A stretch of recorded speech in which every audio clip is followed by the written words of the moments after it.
Have you ever wondered what it takes to put on an event? Are you currently planning your own event? Today, Chaz and I sit down with our guest and we talk about the highs and lows, the growing pains, and some of our favorite experiences from our own event, Connect, on today's episode of Word of Mouth.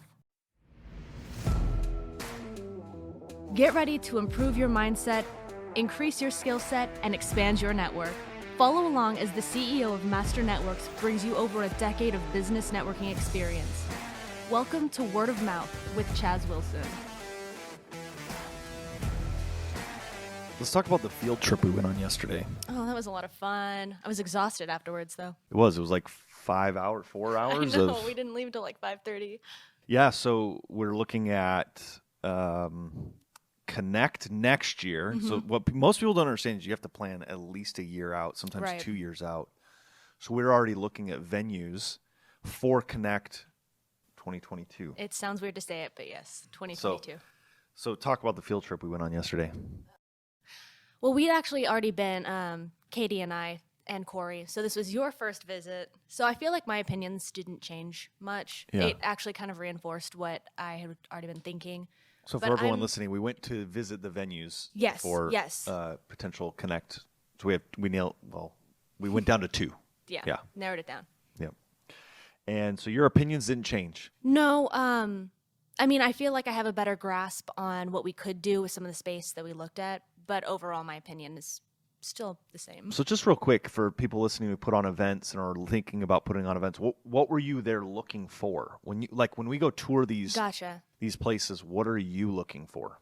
So part of what I'm looking for is the space itself. Is it big enough to hold our event, but also is it nice enough to be proud of? Yeah. So I'm looking at it both as the attendee perspective, like if I was walking the path of the attendee, what would they see? What would they experience there? But also from like a planning point of view as well, like where could we put registration? Where could we put our VIPs? Where could we put people for, meals? A little bit of everything. Yeah, there's so many details that go into it that I think most people don't. You go to an event, it feels great, everything's working, but you don't really realize what's behind the scenes. What did it take to put on that event? And without going there like we do, in fact, multiple times, we're basically interviewing the venue. And when we go there multiple times, we walk, like you said, we walk it like we would as an attendee. But then we also have to think on the backside, like everything that's going on behind the curtain.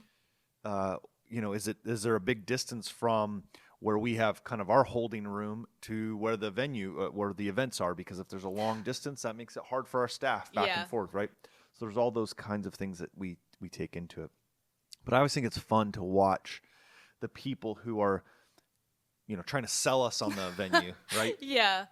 As they lay out their value propositions and stuff. We were joking that the one hotel brought out their chef, who was awesome. Who's amazing. I think he was one of the best values that hotel has. And obviously. He was passionate about it because he could sit there and talk for hours. Yeah, he brought out his laptop and showed us photos of the food. He's like, this cool. one's an Instagram picture, like you got to take.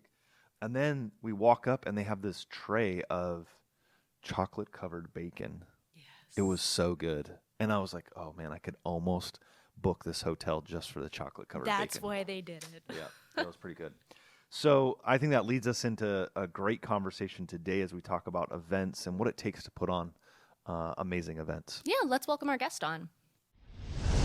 Our guest for today is Katelyn Porter. She is our Director of Operations here at Master Networks, but she also wears many, many different hats during Connect season, which you have been part of since the very beginning. Yes, for the very first Connect, yeah. 6 years ago.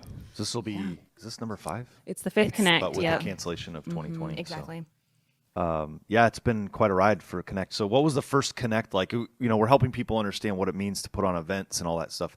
So what was it like for you as we were leading up to putting on that first event with Connect? Yeah, I didn't know what to expect. It was my first time putting together an event or working on a team putting together an event. I didn't know what to expect. I think when we were talking about like registration was kind of my main focus and has been for the rest of the Connects that we've had. I was like, how do we keep track of who has tickets? And I mean, we literally had a spreadsheet the first year.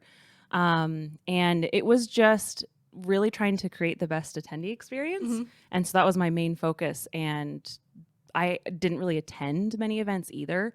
So I just didn't even know what to expect. So you said you had a spreadsheet the first year. How many attendees were at that Connect? So we had 120, 150? 110. 110. I remember. I think I know the numbers for every year. It was technically 112, but That's not that awesome. who's counting? Yes. You are. Yeah. Yeah. But so a spreadsheet, and you just went down the list? Yeah, so we had a spreadsheet, alphabetical, and then we actually put together everybody's name tags. We printed them off ahead of time. Yeah. We didn't have the fancy printers and stuff that we have now. And so we printed them off. We actually added all the ribbons that we were going to give them. Like we already knew what they were going to be having. So we put them in like these little boxes in alphabetical order so that we could just quickly like thumb through them and try to find the person's name. And then we gave them the lanyard and gave it to them. So it was just these boxes. And then we would cross their name off. That's on so the list. much work. I think there's so many things to think about when you're doing an event that we just didn't even, like, you don't know what you don't know. So we weren't even thinking about some of the stuff we plan and think of today. It wasn't even on our radar until we did the first event. And the first event was great. But to Katelyn's point, like we were, the entire focus was, and should be, but was on the attendee. And so I think there were things that we as a staff weren't prepared for how we were going to handle things because we were just focused on the attendee, which made for a great event. But man, it was tough for us on the backside, kind of behind the curtain. Yeah. So how has registration evolved from crossing off names on a list? Yeah. Well, so to my point before about attending events, it was Chas attending an event that he was like, we need to look into this company. Yeah. I went and I had that's a first impression is registration. I think hotel is that first, like, oh my gosh, this is amazing, that wow factor. And then registration, that whole process has to be so spot on for them to feel that continued energy and experience. And so when he went to, I don't remember, was it ClickFunnels? Well, I've been to several events, and so I just want to just jump in on something.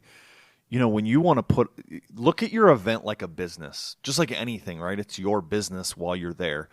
And so what I did is I went out to a lot of events. I think it might have been the ClickFunnels event where I saw their registration company that they were using, and there was a couple of other events. But anyway, I saw the process. So I was going to learn, but I was also going to sort of that guerrilla marketing on the ground. I'm like, let me see what are they doing? What do they look at? You know, what's the experience? So I was kind of looking at it with dual set of eyes, and I was coming back with, okay, here's what I learned from the event, but then here's also what they did at the event that we should consider or not consider, because you're right. Think of it like your business. When someone walks in your front doors, the person that greets them at the front as they walk in or that answers the phone is that first impression, that first experience. And registration often is overlooked at events. From the smallest event to the largest events, it's often overlooked. And that is the first impression that people have. Yeah. And I think we learned from that first year that crossing off on a spreadsheet was going to take time. Yeah. And we started to get kind of the lines. Even we had 112, but you get lines when you are manually one person at a time, one spreadsheet. You know, we didn't even print multiple. We just had the one so we could keep track. And anyway, so we looked into the company, and so now we have the iPads that people can virtually, or check in electronically. And then it prints their name tag. So we didn't even have to worry. They could check spelling on name, like they could fix that if they needed to. So we didn't have to worry about all of that. But even then, that brought some, I wouldn't say challenges, but some things to learn from as well. Like what? I think flow. So you want that registration, that process for attendees to go so smoothly. And so I think when we brought in a new system, we weren't sure how that flow was going to go. We were kind of used to the spreadsheet. Yeah. And, we upgraded to actually having the spreadsheet on a computer. We're advanced. Yes. So learning that flow, okay, how long does it take to print a name tag? And then what are people doing? Because again, we had put the ribbons on years before. And so I think with the new process, we were like, well, they can put their ribbons on themselves. We have other different ones that people, we don't maybe know what year, if they've skipped a year of attending Connect, we want them to choose the right ribbon. And so that first day when we had this new system, we even rearranged kind of that flow for day 2, or I guess it was the night before. We realized that the flow wasn't quite right, so we had to rearrange for that flow. Even those little details of, if they grab their ribbons first, the lanyards first, the badge holder first, is really down to those details of what makes it for the attendee. Yeah, I think you have to remember when you're putting on an event is in our growing pains, right? We had a lot of growing pains of Connect, and not from the attendee standpoint so much, like it was more on our side, but there's always things that happen, right? From, like she said, from registration to just logistics, speakers. We've had some challenges. We had a speaker one time. You want to talk about the one speaker that showed up like literally 3 minutes before his keynote? Yeah. Like, you want to talk about stress? That gives me anxiety to think about. It was Oh, yeah. stressful. Yeah, I think there was a lot of texting. Are you on your way from the airport? Like, where are you? What's going on? Yeah, but that's the thing, like you said, like you have to expect that things are going to happen. And it's about handling how you handle it. I think our attendees had no idea. I'm sure they thought the speaker was backstage the entire time waiting, and so it's the stress with the smile on your face and, speed walking, not running, like, because people will pick up on, oh, there's commotion, what's going on. I didn't even think about that. Yeah. So I would do a lot of speed walking with smiles on my face and I'll be right with you, or hi, it was great to see you. And you just walk real fast by them, and, but making sure that you keep that from the attendees. They don't need to know what's going on, but expect it if you're holding the event. Yeah, for us too, so for us the kickoff is like, it's the biggest thing we have. We've got probably a 15-minute set the expectation for the event. Yep. So we put, I don't know what the percentage is, but you could say we probably put 60% of our effort into that first 15 minutes, because the first 15 minutes just tells me I'm in the right place. I've made a good decision to be here. Mm-hmm. So we choreograph the whole event, but that first amount is so choreographed. That first 15 minutes is just, we just pack it full of stuff. Well, one of the things we do in our event every year is we have like a junior ROTC program or somebody like that come in and present the colors. It's something we've done we do the national anthem. It's been really important to our group. And a couple of years ago, we had a group that had come, and they've just been, again, communication is key. And if you're putting on an event, I would recommend that outside communication go through one person. Agreed. And we've learned that as well. And so things got lost in emails, which is also the challenge with the speaker we had. Is it was in a Gmail string that was it was way down there, and they said, "Oh, I've changed my flight," but nobody saw it. And so we had this GROTC group that had gone to the different door, and we're sort of waiting at this front door, and we were at the back door. And so we're super nervous that this isn't going to happen. Where are they? How do we pivot the whole kickoff? Just as simple as they were at the wrong door. And so when you're putting on events, number one, communication's key, and Katelyn can talk more to that. And number two is, you are going to have things, and you have to be able to pivot without losing your mind. It's just going to happen. So yeah, I think communication has been one thing that we've evolved in as well at the event over the years. I know the first year we kind of just talked about everyone just make sure you have your phone. We can text you, but I mean, if you're in the middle of something, you're not hearing or feeling your phone vibrate. You have no idea if somebody's texted you. And so this year for Connect, we all are going to be having comms so we can communicate. We'll have specified channels for people, if it comes to AV, if it's coming to registration, we know what channel to switch to get to that particular person. Having main people, the point person for that main, for registration, for backstage, that is so key as well. So you know who to go to when there's a question, an issue, a problem, instead of trying to just chase somebody down. Right. Or, hey, have you seen this person? If everyone's got comms, then we're going to get a hold of them. So even that was an evolution, because I know 2 years ago, half of us did, but I know mine backstage was wired, so I was stuck to a chair the entire time. So this will be and you were on comms, and then Elizabeth and I, we had our own, we had walkie-talkies. That's right. but it wasn't linked with No. you. And so it was like, I'd have to tell Elizabeth something, then she'd have to go backstage and tell you, like, where I'm excited for this year to see how this because that is so important. And we're live streaming, so we have a whole. Yeah. Oh, there's So- a whole new component Yeah, of it. there's something to realize when you put on events, and that is you basically have, in our minds, we have at least 3 events going on, and now with live stream, it's almost 4. Yeah. And that is, you have the attendee, you have the sponsors, and you have the speakers. And so now we have a live stream. So you have 4, and you have to think of it that way when you do an event, because if you want sponsors to come back and participate, and I think probably the first year that's where we dropped the ball was with sponsors, because we were so focused on the attendee. But then we started realizing, okay, the sponsors, it's an event for them as well. And we have to think about, how do we make this whole thing for them? How do you make the speakers, again, then we learned that the speakers, if you create just an overwhelming, amazing experience for them, they want to come back and speak at your event. They want to participate. They love your event. I can't tell you the number of speakers we've reached out to for a second or third time to come back. And they're like, oh my gosh, I loved your people. They don't care whether it was 5,000 people in the room or 500 people in the room. They loved the event because we looked at it like, what's the event for the speaker? You know, and that's a key to this. You know what I liked too, and we started at year 1, was thanking the staff at the hotel. And I think that's so important too, building, I mean, we talk about relationships and building those relationships with the staff, because, you know, the person that came in to, you know, between sessions and stuff to clear glasses and papers and wrappers and all that kind of stuff, they're just as important Oh, as absolutely. the person that's over the banquet and, you know, it is kind of directing on the hotel side. And I think what that did too is that gave our attendees an understanding that it's about relationships. We're not just here at the hotel holding an event and you're here attending it.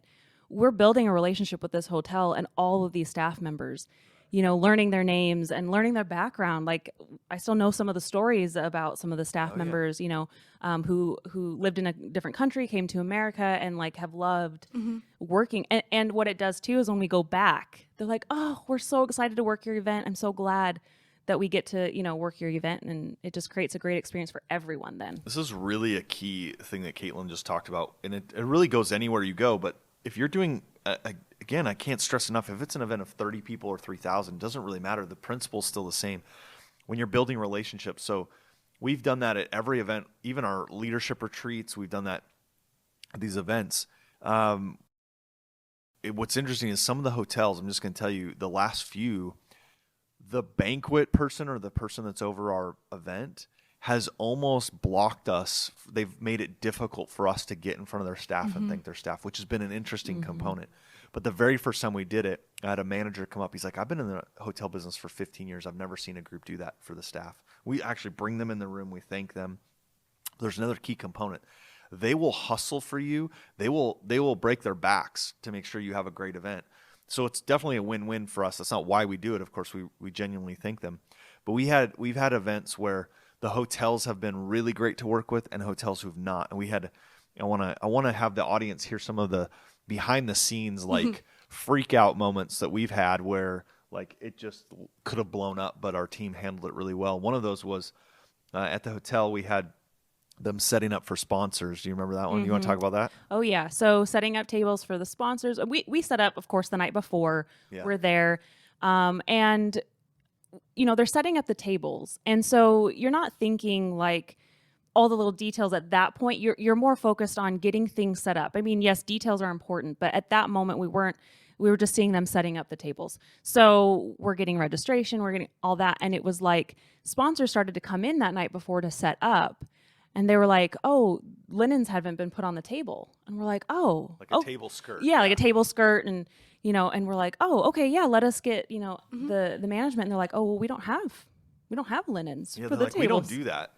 Like, We're well, like- we did it last year. Yeah. Like, so why, you know what I mean? Oh, so we went Yeah. green this year, and so we don't have linens. And we're like, okay, that would have been That's nice good to know. Thanks. Yeah, so a lot of runs to Walmart to get some Well, so tablecloths. here's what happened too on our end. So I remember because several of the sponsors hit me in the hallway and they're like, "Hey, do I get a table skirt? Like, what's the?"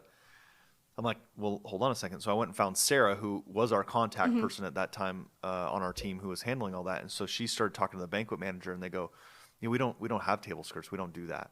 And so we had a couple of them as we're having, like, if you can visualize this, I'm in the middle of the sponsor hall with Sarah and the banquet manager, and I have a sponsor walk in who's like, oh yeah, I just ran to Walmart and bought some for like $10, Oh, and I got gosh. him one and him one and him one. And so like now I'm having to reimburse people money for their table skirts. And I go to the banquet manager. I'm like, okay, solve this for us. Like, what's your option? And he says, well, those are long tables and we only have round table skirts. I was like, well, why can't you take a round one and like fold it Yeah. and put it over the, oh yeah, I guess we could do that. So then they ran and got them and we figured it out. But it's like, you have to problem solve. And if we had like, or worst case, if they didn't have them, yeah, we would have had a team member run to Walmart and buy a bunch of table skirts because our sponsors needed to have that. Those are just those moments that, again, now talking about it doesn't sound that heavy, but in the moment, like, Oh, they're all standing there staring yeah. at you like, what are we going to do? Yeah, they're like, I paid to have this table covered. Yeah. Or power to their Yeah, table, exactly. power strip to their Uh-huh. table. So there's always these things. I mean, we had a video team member quit on us Oh, the at night bef- Connect. Yeah, The that first the night. end of the first day, Mhm. right? And so we had 3 at the end of day one, starting the event, and by the end of day one, we had 2, and that just put a lot of stress on our team to have to pull off an event with 2 instead of 3 videographers. So it's there's always the stress sometimes gets to people, right? They Right. can't keep up with it, and Right. So I have a question for you, Yeah. Chaz. Since you are a huge part of planning, I mean, Connect is your event, but you're also a speaker at Connect. How involved in these last minute pivoting decisions, or when things go wrong, how involved do you want to be in those? how involved do I want to be, or how involved am I? Let's start with how involved are you, and then we can talk about how involved you want to be. So each year, year 1, I was involved probably in every decision. Year 2, a little less, and so on and so forth. I mean, there's some things I'm involved in the meetings, many of them, but I'm not involved in every decision. I'm still involved in a lot of decisions because at the end of the day, I write the check. So, course. there's several things I'm still involved with. But when something goes awry or whatever at the event, there's many times I don't know about it till later. Yeah, so we didn't get a recording of a breakout session, right? It wasn't showing up on the file. And I remember, and it was like your first event with us, right? So, there's a lot of stress. She's worried about it and concerned. And I remember it was the start of a day, the second day or whatever, and I was getting ready to go on stage and we're getting set up, and she just came up and they told me, and I was like, okay, so we didn't get it. Like, at that point, what can you do? Right. I mean, I could freak out about it, I could stress about it, but there's nothing we can do. Now, we've had those similar situations where, we had a speaker show up one time where video, and he walks in and he goes, why are there cameras? Like, because we're recording Of it. He course. goes, you can't record my presentation. I remember that, yeah. Remember? Mm-hmm. And we were like, why No. wasn't this communicated that Yeah. you couldn't record, or why didn't we communicate that we were recording? True. But yeah, he walked in and was like, yeah, nope. Yeah. So always a reminder in our agreements to have it that we're recording it, because he said, yeah, I didn't go through my agent on this when I went directly to you to book this. So my agent's not going to let me do this if it's like if they find out it's recorded on, breach of contract. So he kind of was doing us a favor. So there's just those things that happen, and I'm involved in some of that. Depends kind of how high level Gotcha. the thing is that goes Yeah. awry. If it's small things, there's lots of times I don't know. Yeah. And you prefer it that way? I mean, we've had this conversation before, but would you rather be with the added stress of being a speaker and having a very high level role at the event? Would you rather be in the weeds, so to speak, or would you prefer? Okay. Yeah, I mean, especially the first morning. That's why, like, when I speak in that first morning at some point, you guys will have team meetings and stuff. You guys, Katelyn will lead some of those, and Corey and others. I'm typically not involved in that because I know we're joking about meditating before or whatever. Like, I have my routine, and so do most speakers, but I don't want to be. I can't be involved, especially if something's going haywire in that morning, because there usually is something that we're fixing. I can't be involved in that and get mentally ready to deliver to the attendees. And that's a lot of pressure to run the event and be a speaker. So Gotcha. I tend to try to not be involved in a lot of that stuff. So I guess a key component to that would be putting the right team members in place to where you feel confident that things will go off without a hitch, even if there is a hitch. Yeah, and it's how do we duct tape it together to make it work for the moment, and we'll fix things long term later. Like we just have to pull it together, you know. So Yeah. I think as much as you try to prepare, there's going to be things that happen, or you're going to forget you did something. I remember one year we stuffed a bunch of these envelopes Oh, that had no, books not and the pens and envelopes. It's too order soon. it's still too soon. It's too soon. books, pens, and order forms in these envelopes. And I remember we were like, okay, I think we're going to put the order forms on all the chairs or all the tables. So we're like, where are the order forms? And we were running around underneath the registration table, like for a long nooks time. and crannies it in was like every 30 room. minutes. I remember I was working with the video team. We Yes. were like run throughs and stuff because you have to run through everything. And I'm like watching the team running frantically all over the hotel. This is before the event. This is the night before, right? And I'm watching them run all over and all this stuff. And finally, I just said to somebody, I'm like, what are we doing? Like, what's the pain? Because no one wanted to tell me at first. Everyone, because they're Right. like, We've We'll lost find the it. order forms. We'll find them. yeah, We'll find get them. it. He We'll get won't it need figured to out. So know. he'll never even know. And so finally, I'm like yell across from him, like, what are we doing? And I remember the team member that we had at the time, just like literally is in tears. She's like, I cannot find the order forms. And I think I said like the ones that are in the envelopes. Yes. And we were I like, just said it like, oh gosh. you mean the ones that are in the envelopes? Oh yeah. You could just see the like, oh, that's right. And it's, you kind of get the stress can get to you so much that you literally don't think straight. Right. Because there's so many things going on that you kind of go a little bit weird and silly. Yeah. Well, and like the days up to it, like your late nights, early mornings, like getting things prepared. Okay, did I get this? Did I grab that from the office to bring over? Like you're going through all these things. Yeah. And I think it was all of us running around going, where are these order forms? No one at that point had thought, oh, we put those in envelopes. Don't we remember the assembly line of putting those together? No, we didn't. So what's it like the day after Connect? Oh gosh. So that's evolved for me as well. Yeah. I will say that first day, the first year, I don't think I got out of bed that next day. I mean, you're just I don't know how I got home that night. I was so tired, and I don't think I got out of bed the next day. I was so tired, and it's emotional because you're running on such adrenaline, seeing all these people. Some of the stories that are told are so touching and emotional. It's a long couple of days. And so you just get home and you're physically, emotionally, just everything. You're just tired. And I think too, the first year I was out a lot later those couple nights because I was networking with people. Yeah. Those opportunities to network with people and build those relationships. And so I think I learned from that first year, like need to go to bed a little bit earlier because, it's fun to network with them, but I need sleep. Yeah. I need sleep, and registration opens early, Yeah. For people. So, but I think the last time I wasn't as exhausted because again, we also have evolved with more team to run the events as well. And so there wasn't as much of, working registration and with sponsors and with, all these other components. And so it hasn't been as exhausting, but, it's just this like high or this floating, just like, that was so awesome. And just, again, it gives your heart joy. I'm an extrovert too. And so like just being with people, and feeling their energy and continuing to build those relationships, it's like a big family coming back together. It's fun. Yeah.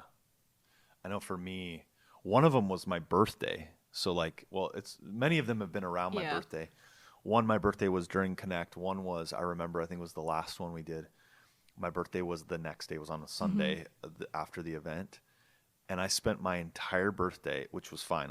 But I spent my entire birthday, I would get up. I'm like, man, I feel good. I would eat something. And like an hour later, I'm back in bed sleeping for 2 hours. I'd get up, I'd eat something. I'm back in bed. Like I did that for a day just because I was mentally, emotionally just exhausted. So Yeah.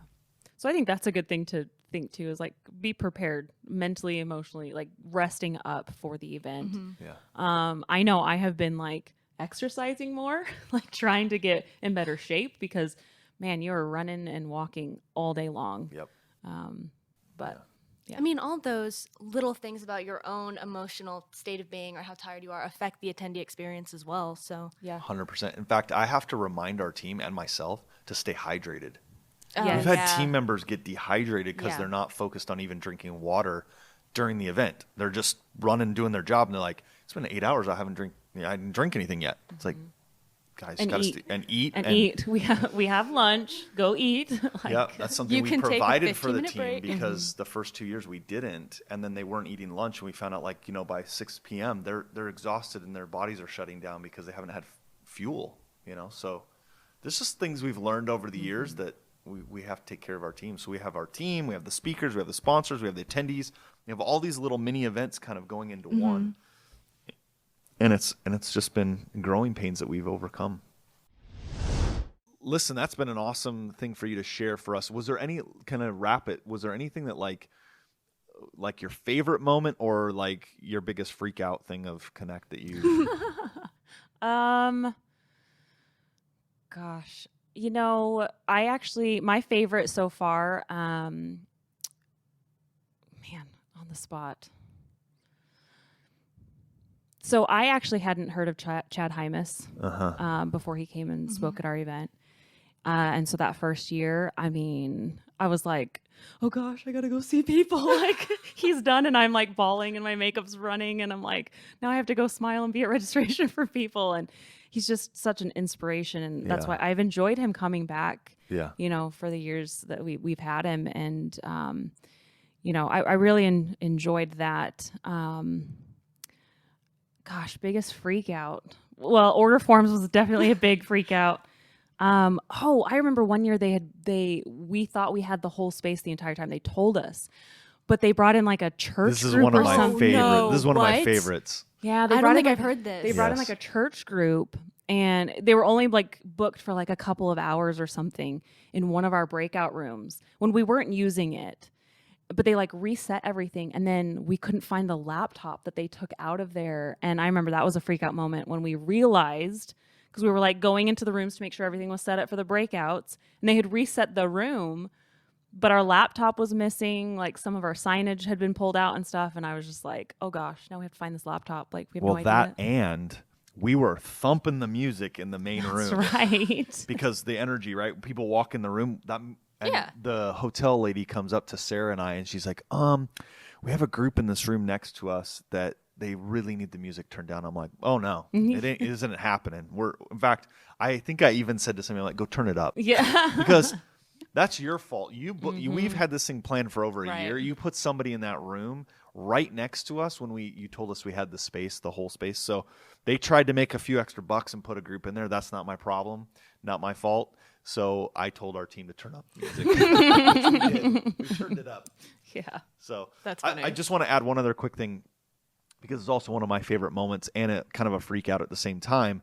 Speaking of Chad Hymas, if you don't know who he is, he's a quadriplegic who travels by himself and speaks at events. So he's in a wheelchair. He I think it was his second or third year with us. I reached out to him. He said, "Yeah, I'll come." We told him he was speaking at like 10 a.m. and I was the first speaker. And he said, "When are you going on stage? Because I want to be there. I want to see you speak."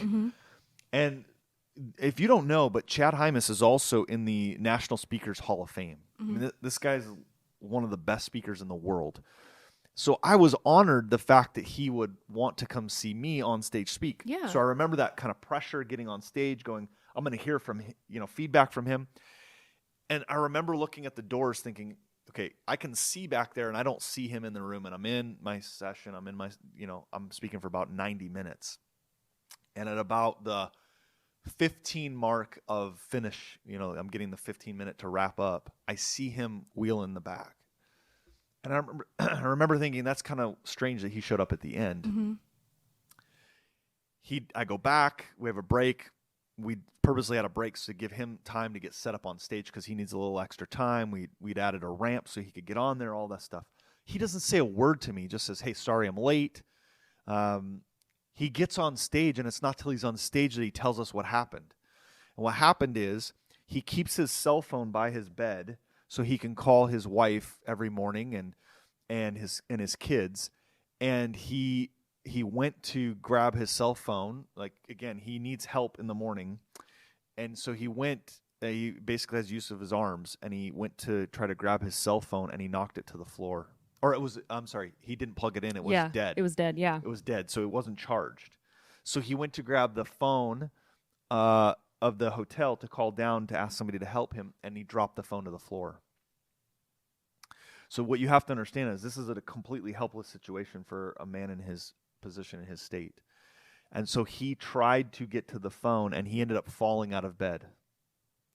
And so he's stuck on the floor. The phone is there. He can't dial it. His phone is dead, and he's yelling for someone to help him. And he said he laid on that floor for almost 2 hours, crying, yelling out for help. Because he's like, Chaz is going to be upset with me. I'm not down there. All this stuff, like, not that I'd be upset with him, but like, I'm supposed to speak, and he needs time to get ready. And he said a lady came who worked at the hotel. By the way, she'd worked there 3 days. It was her third day. And she walked in, and she sees half a body like hanging out from the end of the bed, yelling help. And so she got scared and she left. And so he thought, this is my only chance, and she left. And then she went and got her manager, and a few minutes later they came back and helped him out of bed and helped him get ready, and he got down there when he did and was able to speak on stage. And he was very tearful. In fact, I shared as a special moment because he and I had time afterwards to visit, and he said, Chaz, I have to pivot. I can't be on the road 300 days a year doing this. It's not good for my family. It's not safe for me. I want to travel as much as I can. He pivoted, and he started adding on his ranch a place for people to come, and he can do them at his ranch, which he does now. Mm-hmm. And so I love that sort of happened at our event with our people. It's a special bond that Chad has with our group because of that. So I just share that because it was also an amazing moment, but a freak out at the same time. Right. I freaked out for him. I felt terrible for him, but it became a special bond for he and I in that moment. So it was a cool event. That was awesome with Katelyn, but I'm getting Katie has a question, the random question. All right. So with Connect in mind, what is the one thing that you have to do to kind of amp yourself up or be prepared, get ready for either it to start, or if you want to think of it on like the speaker side of things, like what do you have to do before you go on stage? That's a really good question. I have mine. What do you? I honestly don't know because I feel like I don't do anything to amp myself up. It's just making sure that everything's prepared and I have everything that I will need backstage and like everybody's in the places they need to be. Yep. So maybe it's just prepping? I Yeah. don't know. That's not a fun answer, but I think that's what it is. Well, when you're prepared, you're not Yeah. going to fear what's going on and stuff.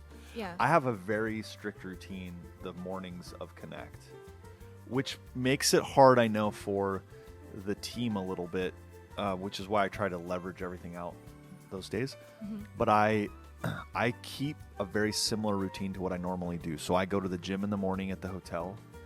I will go through, while I'm working out, I go through what I'm going to be saying and that kind of thing. Then when I get to the backstage or whatever, I try to get into the room and I do this. Is funny. I just do this. I walk all four corners of the room. And what I do is when I stand in the corner, I look at like, okay, so if I'm sitting in the back corner, I visualize this is what it looks like. And the reason I do that is it helps me on stage to know what they're seeing.